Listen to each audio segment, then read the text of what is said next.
Hello दोस्तों, you are watching voices of wonder. कहानियों के दौर में मैं आपका स्वागत करती हूँ।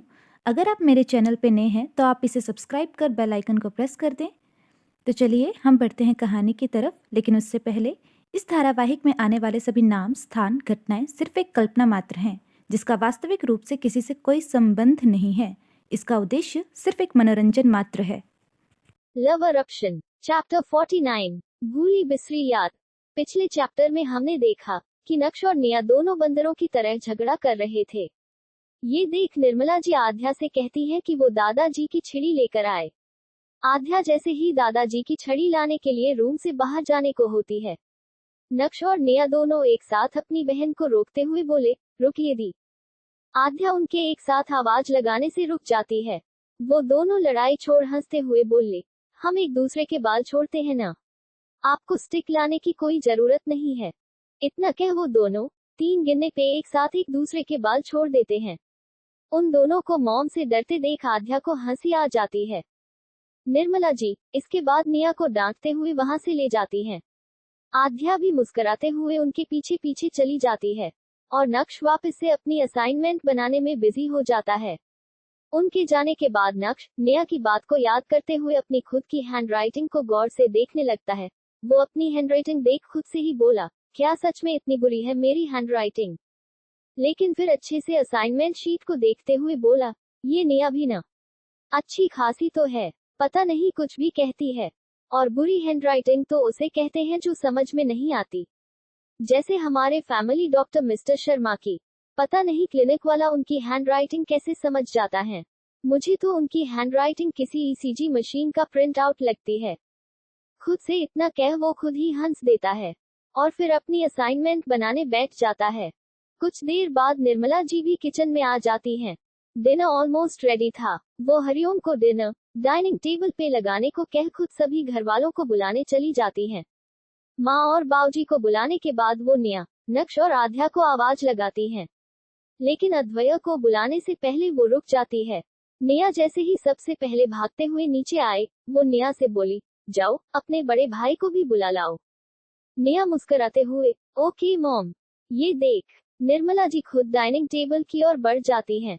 तो वही निया अद्वैय को बुलाने उसके रूम की ओर बढ़ जाती है, लेकिन वो वहां नहीं था, इसलिए वो अद्वैय की स्टडी रूम की ओर बढ़ जाती है। वो उसके स्टडी रूम के डोर को खटखटाते हुए बोली, भाई क्या मैं अंदर आऊं? अद्वैय जो वहां लैपटॉप में कुछ काम कर रहा था, वो निया को देखते हुए बोला, अरे निया तुम आओ ना। इतना कह वो मुस्कुरा देता है। अद्वैय के लिए सारी दुनिया एक तरफ लेकिन निया, उसका प्यार एक तरफ। निया बोली, चलिए भाई मॉम डिनर करने के लिए बुला रही हैं। उसकी बात सुन अद्वैय बोला, तुम सब डिनर कर लो, मैं बाद में कर लूंगा। निया अपने भाई की बात सुन पाउट बनाते हुए बोली, क्या भाई आपका हर बार का है, आप कभी डिनर साथ नहीं करते। चलिए ना, मैं जानती हूँ आपने कल भी डिनर नहीं किया था। इतना कह वो उसका लैपटॉप बंद कर उसका हाथ खींच के अपने साथ ले आती है। अद्वैय अभी ज्यादा न नुक्कड़ नहीं करता क्योंकि उसे भी काफी जोरों की भूख लगी थी। जब निया अद्वैय की बाजू से झूलते हुए नीचे आई, तो ये देख नक्श खुद से ही बोला, पता नहीं भाई इसकी हर बात कैसे मान जाते हैं। नक्श की मन की बात जैसे आध्या पढ़ लेती है। वो उसे कोहनी मारते हुए बोली, क्योंकि वो निया है, जिसका नाम का मतलब ही मिरेकल है। तुम्हें पता है भाई, अगर हम में से सबसे ज्यादा प्यार किसी से करते हैं तो वो निया है, सबसे छोटी। इससे पहले आध्या आगे कुछ कहती उससे पहले ही नक्श बोला, और सबसे खोटी भी। इतना कह वो मुंह बना लेता है। तो वही आध्या उसकी बात सुन बस मुस्कुरा देती है।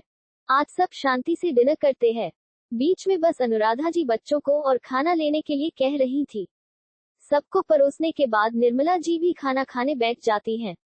आज टेबल पे कुछ ज्यादा ही खामोशी थी।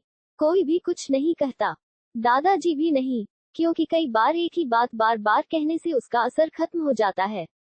और वैसे भी दादाजी के पास अभी भी 18 दिन थे, इसलिए वो पहले अद्वैय के नेक्स्ट मूव का इंतजार कर रहे थे। शांति से खाना खाने के बाद सब अपने अपने रूम्स में चले जाते हैं, लेकिन अद्वैय वॉक करने के लिए गार्डन में आ जाता है।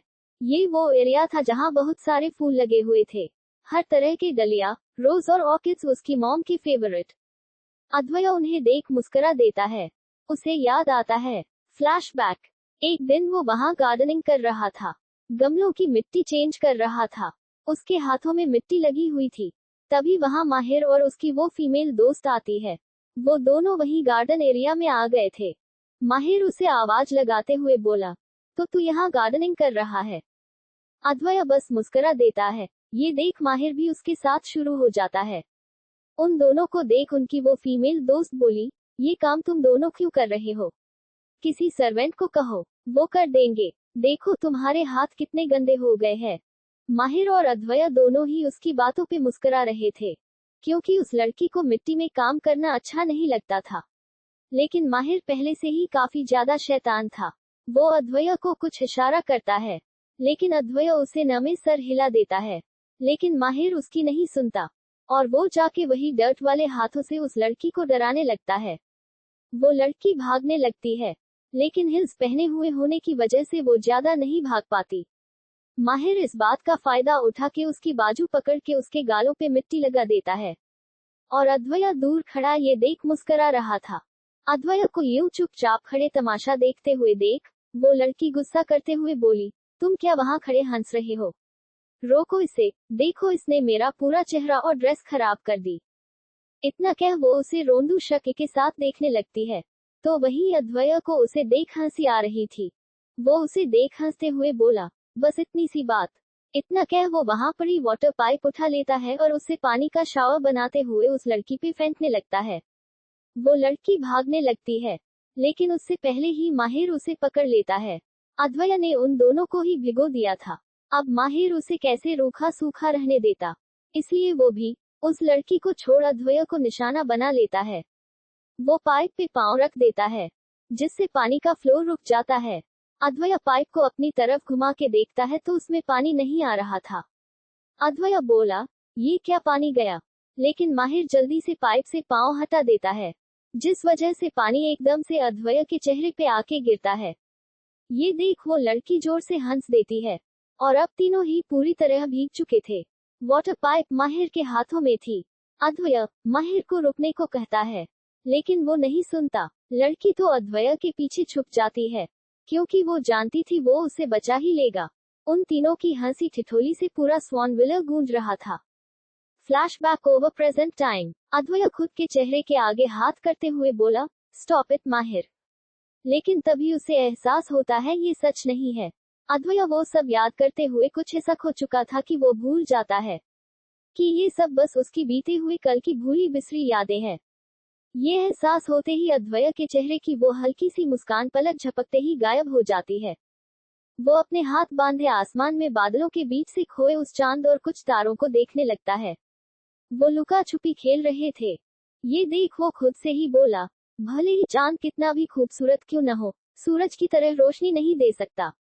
ये तारे इस ठंडे चांद का साथ तो दे सकते हैं, लेकिन जलते हुए सूरज का नहीं। मैं भी उसी सूरज की तरह हूँ, जो खुद जल रहा है, लेकिन उसका साथ देने वाला कोई नहीं। अद्वय की अनकही, अनसुलझी, उलझी हुई बातों से उसके अकेलेपन का पता लगाया जा सकता था।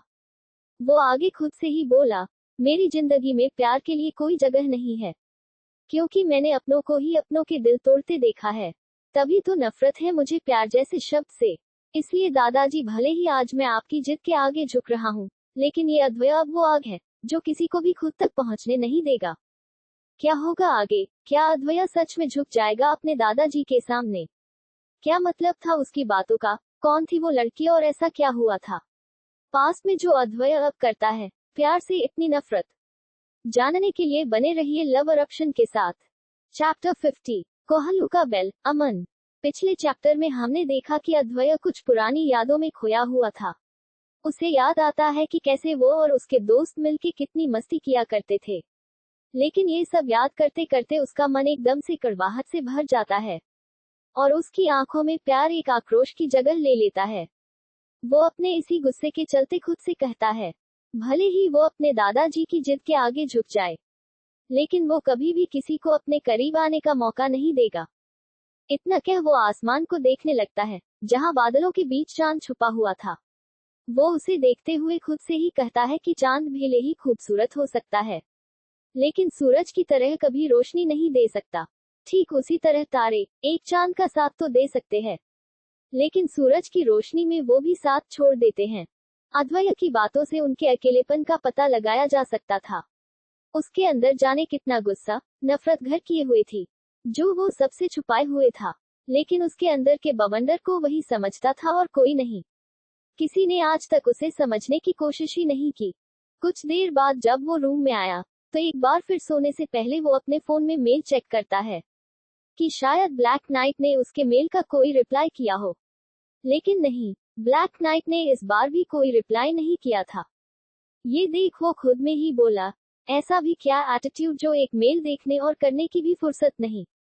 उसकी आवाज में एक शिकायत थी। जाने क्यों उसे इस बात से फर्क पड़ रहा था। खुद से इतना कह वो फोन साइड टेबल पे रख सो जाता है। क्योंकि कल वीकेंड था, इसलिए अद्वैय सुबह भी कुछ देर और सोता है। 8:30 बजे रोज की तरह नाश्ता डाइनिंग टेबल पे लग चुका था। कुछ ही देर बाद सब नाश्ते के टेबल पे इकट्ठा हो जाते हैं। नक्श तो सुबह ही घूमने जाने के लिए रेडी हो गया था। ये देख नेहा बोली, ओए बंदर, आज संडे है, भूल गए क्या। नेहा को उसे बंदर कहने से वो चिढ़ जाता है, लेकिन आज उसका मूड काफी अच्छा था, इसलिए वो झगड़ा करने के बजाय टिट फॉर टैट खेलना पसंद करता है। उसकी बात सुन नक्श बिना गुस्सा किए मुस्कुराते हुए नेहा से बोला, नहीं मेरी प्यारी छोटी बंदरिया, मुझे अच्छे से पता है आज संडे है, तो फिर आज सुबह सुबह तैयार क्यों हुआ, वो उससे पूछते हुए बोली। उसकी बात सुन नक्श होठों पे बड़ी सी मुस्कान के साथ बोला, क्योंकि मैं घूमने जा रहा हूँ। नक्श, रूही और जिया तीनों का ही आज भोपाल में खुले न्यू गेमिंग स्पेस सेंटर में जाने का प्लान था। उसके बाद लंच और फिर मूवी। तीनों काफी समय के बाद एक साथ एंजॉय करने जाने वाले थे। घूमने, नेहा चौंकते हुए बोली। नक्श उसे इतना हैरान होते देख कूल बनते हुए बोला, हाँ, और इसमें चिल्लाने की क्या बात है, थोड़ा धीरे कहो, मेरे कान का पर्दा फाड़ दिया। वो जानबूझ के नेहा को चिढ़ाने के लिए ऐसा कह रहा था।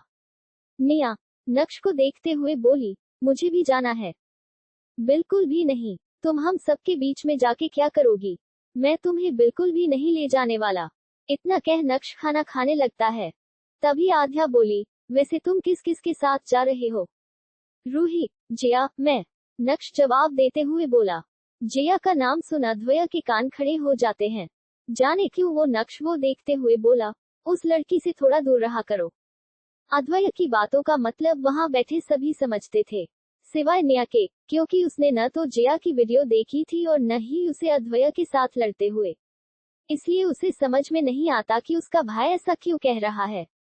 लेकिन वो ये जानती थी कि उसका भाई कभी भी कुछ यूं ही नहीं कहता। नक्श अपने भाई को देखने लगता है। उसे अद्वैय का यूं जिया के बारे में कुछ भी कहना अच्छा नहीं लगता, फिर चाहे वजह जो भी हो।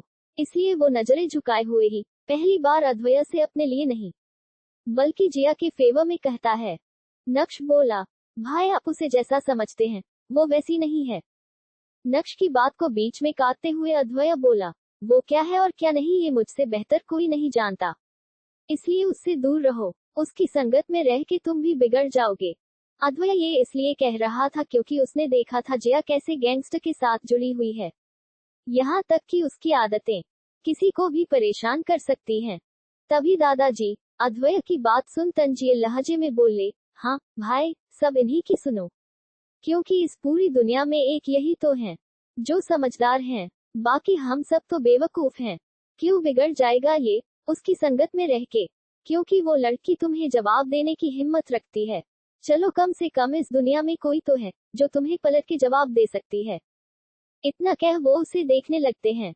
अद्वैय जानता था कि अगर वो अभी कुछ कहेगा तो खामखा दादाजी बात का बतंगड़ बना देंगे, इसलिए वो कुछ नहीं कहता, बल्कि खाना खाने के बाद अपने रूम में चला जाता है। नक्श खाना खाने के बाद अपनी गाड़ी की चाबी लेकर घर से निकल जाता है और नेहा उसे जाते देखती रह जाती है।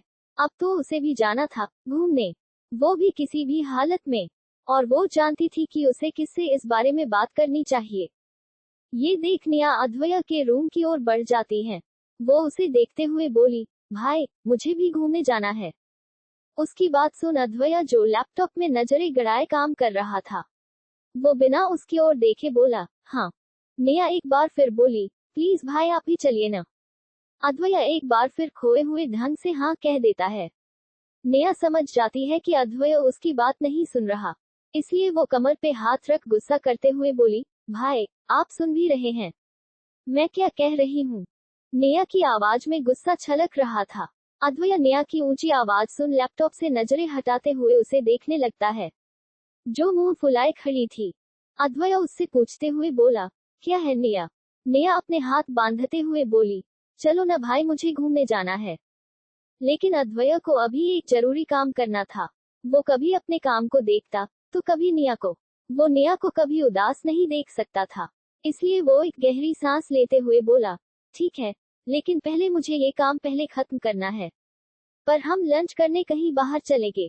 इतना कह वो उसकी आंखों में देखते हुए बोला, अब ठीक है। अपने भाई की बात सुन नेहा बोली, लेकिन भाई, मुझे मूवी भी देखनी है। मेरे फेवरेट एक्टर की एक्शन मूवी थिएटर में लगी है। ठीक है, हम मूवी देखने भी चलेंगे। अब मैं काम कर लूं। इतना कह अद्वैय हार के नेहा को देखता है, तो नेहा उसका हाथ पकड़ते हुए बोली, थैंक यू भैया। अद्वैय उसे देखने में सिर हिला देता है। तो वही नेहा ये गुड न्यूज आध्या को देने चली जाती है। आध्या भी उसकी बात सुन काफी खुश हो जाती है, लेकिन वो चाहती थी कि वो ये मूवी सात्विक के साथ में देखे। लेकिन उसे समझ में नहीं आता कि वो उसे वहां कैसे बुलाए, क्योंकि अगर वो उसे सामने से बुलाने जाएगी तो वो पक्का कोई बहाना बना देगा या सीधा सीधा मना कर देगा। इसलिए कुछ सोच के वो अमन को कॉल कर देती है और किसी तरह सात्विक को अपने साथ में लेके आने को कहती है। उसकी बात सुन अमन सोच में डूब जाता है।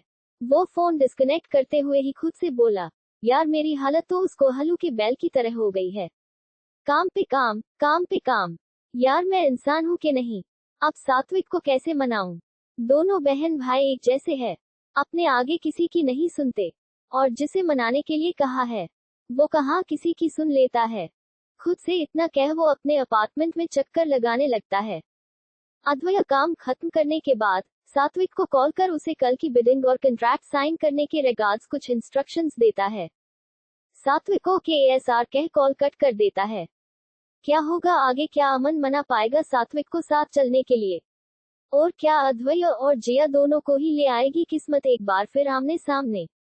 और क्या ब्लैक नाइट करेगी अद्वैय के मेल का रिप्लाई? जानने के लिए बने रहिए लव eruption के साथ। Don't forget to like, share and comment. Chapter 51, शादी, सौदा और समझौता। पिछले चैप्टर में हमने देखा कि नक्श जिया और रूही के साथ घूमने जाने वाला था। जिया का नाम सुन अद्वैय नक्श को उससे दूर रहने को कहता है, लेकिन दादाजी अद्वैय को इस बात पे टोक देते हैं। अद्वैय जानता था कि वो अगर अभी कुछ कहेगा तो खामखा बात का बतंगड़ बन जाएगा, इसलिए वो दादाजी से इस बारे में कोई बहस नहीं करता। तो वही नाश्ता करने के बाद नक्श निकल जाता है भोपाल में ओपन हुए न्यू गेमिंग स्पेस के लिए। लेकिन ये देख नेहा उदास हो जाती है और अपनी जिद को पूरी करने के लिए अपने बड़े भाई के पास जाती है। तो वही जिया भी रेडी थी। वो जीविका को बताती है कि आज उसका रूही और नक्श के साथ बाहर जाने का प्लान है, इसलिए वो शाम को ही घर वापस आएगी। इतना कह वो नीचे चली जाती है। हॉल में आदित्यनाथ और कौशल्या जी बैठी हुई थी। आदित्यनाथ जी जिया से पूछना चाहते थे कि वो कहाँ जा रही है, लेकिन जैसे उनकी जुबां उनका साथ ही नहीं देती। लेकिन जिया थी तो उनकी बेटी ही, बिना कहे उनके मन की बात समझ जाती थी। वो बोली, दादी मैं बाहर जा रही हूँ रूही और नक्श के साथ, शाम को आ जाऊंगी। आदित्यनाथ जी को बिना पूछे ही उनके सवाल का जवाब मिल गया था। जिया जैसे ही जाने को हुई, दादी जी पीछे से बोली, हो सके तो कोई अच्छा सा लड़का मिले तो ढूंढ लेना। उनकी बात सुन आदित्यनाथ जी हैरान हो जाते हैं। वो उनकी बेटी को क्या करने को कह रही थी। तो वही अपनी दादी की बात सुन जिया बाहर निकलते हुए बोली, दादी अगर सब्जी मंडी में बिकेगा तो ले आऊंगी। लेकिन अपनी माँ का सवाल सुन वो जितना हैरान हुए थे, उतनी ही ज्यादा हंसी उन्हें अपनी बेटी के जवाब सुनने पे आती है। तो वही जिया का जवाब सुन दादी का मुंह बन जाता है। आदित्यनाथ जी उनकी बातें सुन मुस्कुरा देते हैं। आदित्यनाथ जी को यूं मुस्कुराते देख कौशल्या जी बोली, अब तू क्यों हंस रहा है? अपनी बेटियों से कह जल्दी से शादी कर लें, ताकि मैं भी स्वर्ग सुधार सकूं। अपनी माँ के मुंह से ऐसे शब्द सुन आदित्यनाथ जी को अच्छा नहीं लगता। वो उन्हें थोड़ा गुस्सा दिखाते हुए बोले, क्या माँ, हर वक्त मरने मारने की बातें करना सही है? अपने बेटे की डांट सुन कौशल्या जी आगे कुछ नहीं कहती। तो वही जिया भी घर से बाहर आ जाती है। रूही गाड़ी लेकर उसके घर के गेट के बाहर इंतजार कर रही थी। जिया की गाड़ी में बैठते ही दोनों निकल जाती हैं। रूही जिया पे गुस्सा करते हुए बोली, पता है नक्श कब का पहुंच चुका है? तब से उसके मुझे 50 बार कॉल आ चुके हैं और मैं कब से उसे ट्रैफिक का बहाना बना के बुद्धू बना रही हूँ। उसकी बात सुन जिया हंस देती है। लगभग आधे घंटे में वो भी वहां पहुंच जाती हैं। नक्श ने पहले ही तीनों के लिए गेमिंग पास ले लिए थे। वो जिया और रूही को इतना लेट आते देख गुस्सा करते हुए बोला, तुम दोनों अब आ रही हो? मैं पिछले 1 घंटे से तुम दोनों का इंतजार कर रहा हूँ। रूही तुम ही ने कहा था ना 10:30 आ जाओगी, देखो 11:30 हो रहे हैं। रूही सफाई में कुछ कहती उससे पहले ही वो आगे बोला, और देखो ट्रैफिक का बहाना तो मेरे सामने बनाना ही मत, क्योंकि मैं अच्छे से जानता हूँ संडे के दिन सुबह कितना ट्रैफिक होता है। नक्श की बात सुन रूही बोली, लेकिन लेट मैंने नहीं इस जिया की बच्ची ने किया है। मैं तो कब से इसके घर के बाहर खड़ी इसका इंतजार कर रही थी, लेकिन मैडम तैयार ही नहीं हुई थी। नक्श जिया को देखते हुए बस इतना बोला, ये क्या है जिया? जिया बस मुस्कुराते हुए कंधे उचका देती है। ये देख रूही का मुंह खुला का खुला रह जाता है। मतलब उसे तो नक्श ने इतना कुछ सुनाया, लेकिन जिया को बस इतना ही। ये तो सरासर नाइंसाफी थी उसके साथ। रूही मन में, तुम्हें तो मैं बाद में देखती हूँ नक्श के बच्चे। उद्धरण चिन्ह। इतना कह वो उनके पीछे पीछे अंदर चली जाती है। वो सभी वहाँ काफी ज्यादा एंजॉय करते हैं। जिया लगभग सारी ही गेम्स में अच्छी थी, डार्ट, शूटिंग और एक गेमिंग में। जिया शूटिंग में एक बड़ा सा सॉफ्ट टॉय जीतती है जिसे वो रूही को दे देती है। ये देख रूही खुश हो जाती है। तो वही नक्श limited edition brand new headphones game में जीतता है, जो वो जिया को दे देता है, क्योंकि उसके पास पहले से ही थे। तो वो एक और का क्या ही करता, और वैसे भी जिया के लिए तो वो कुछ भी कर सकता था। वहाँ वो कई गेम्स खेलते हैं और काफी ज्यादा एंजॉय करते हैं। जिसके बाद वो 1 बजे लंच करने पास के ही रेस्टोरेंट में चले जाते हैं। तो वहीं अद्वैय, नेहा और आध्या भी रेडी होकर एक साथ लंच करने घर से निकल जाते हैं। जहां अद्वैय आज भी 3 पीस सूट में था, तो वहीं नेहा ने एक फ्लोरल प्रिंट वाली फ्रॉक पहनी थी, जिसमें वो काफी क्यूट लग रही थी। तो वहीं आध्या ने full sleeves, round neck blue colour का डिजाइनर चूड़ीदार सूट पहना था, क्योंकि ब्लू कलर सात्विक का फेवरेट जो था। वो सभी पहले भोपाल के 5 स्टार होटल में एक साथ लंच करते हैं। लंच करने के बाद वो मूवी देखने परल सिनेमा कॉम्प्लेक्स जाने वाले थे, लेकिन शो 3 बजे का था, इसलिए उसने अभी काफी टाइम था। लंच करने के बाद वो जैसे ही गाड़ी के पास जाने को हुए, नेहा बोली, भाई मैं वॉशरूम जाके आती हूँ। इतना कह वो वहां से चली जाती है। आध्या और अद्वैय वहीं खड़े उसका इंतजार करने लगते हैं। आध्या देखती है कि उसके भाई का मूड थोड़ा ठीक है, इसलिए वो हिम्मत कर उससे पूछते हुए बोली, भाई आपसे एक बात पूछूं? अद्वैय आध्या को सवालिया निगाहों के साथ देखने लगता है। वो उसे देखते हुए बोला, पूछो। आध्या उसकी आंखों में देख अपना सवाल पूछते हुए बोली, आपने सच में दादाजी के फैसले के बारे में क्या सोचा है? अद्वैय उसका सवाल सुन हैरान हो जाता है। उसने आध्या से इस सवाल की उम्मीद नहीं की थी, लेकिन वो अपने चेहरे के भाव एकदम से बदल लेता है। अब हमेशा की तरह उसके चेहरे पे कोई भाव नहीं थे, जिससे ये पता लगाया जा सके वो क्या सोच रहा है। अद्वैय बोला, अभी कुछ सोचा नहीं, लेकिन तुम चिंता मत करो, सब ठीक ही जाएगा। अद्वैय की बात सुन आध्या आंखों में विश्वास के साथ बोली, भाई जब तक आप है, मुझे वैसे भी चिंता करने की कोई जरूरत नहीं है, लेकिन भाई मुझे आपकी चिंता है। उसकी बात सुन अद्वैय मुस्कुरा देता है। वो उसे देखते हुए बोला, तुम्हें मेरी चिंता करने की कोई जरूरत नहीं है, मुझे तो अब इस सब की आदत हो चुकी है। तो क्या आप शादी करने के लिए भी तैयार हैं भाई? वो अद्वैय की आंखों में देख पूछते हुए बोली। उसकी बात सुन अद्वैय शून्य में देखते हुए बोला, पुरुषोत्तम जी, जो चाहते हैं उसे शादी नहीं सौदा कहते हैं, और सौदे समझौतों से होते हैं। थोड़ा रुक के वो आगे बोला, अगर मैं ये शादी करने के लिए तैयार हो भी जाता हूँ, तब भी मेरे लिए ये किसी समझौते से बढ़ के कुछ नहीं होगा। अद्वैय अपनी बात पूरी कर आंखों पे सनग्लासेस चढ़ा के होटल से बाहर निकल जाता है। आध्या अब भी वहीं खड़ी अपने भाई की कही बातों को समझने की कोशिश कर रही थी। वो खुद से ही बोली, शादी समझौता नहीं हो सकती भाई। आप भी वही गलती मत कीजिए जो गलती कभी डैड ने की थी। आप भी वही गलती दोहराने जा रहे हैं।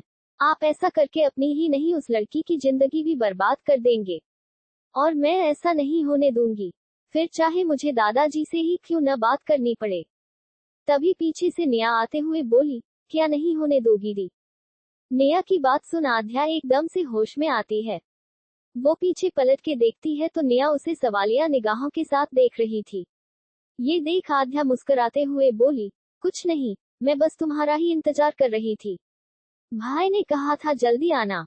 वो उसे चलने का इशारा कर आगे बोली, तो अब चलें। आध्या बात को पलटते हुए बोली। जया मुस्कुराते हुए हाँ में सिर हिला देती है। आखिर आध्या किस बारे में बात कर रही थी और ऐसी कौन सी गलती की थी उनके डैड ने? जानने के लिए बने रहिए लव अरप्शन के साथ। आज के लिए इतना ही, अब होगी आपसे अगले भाग में मुलाकात। तब तक आप चैनल को सब्सक्राइब कर बेल आइकॉन प्रेस कर दे।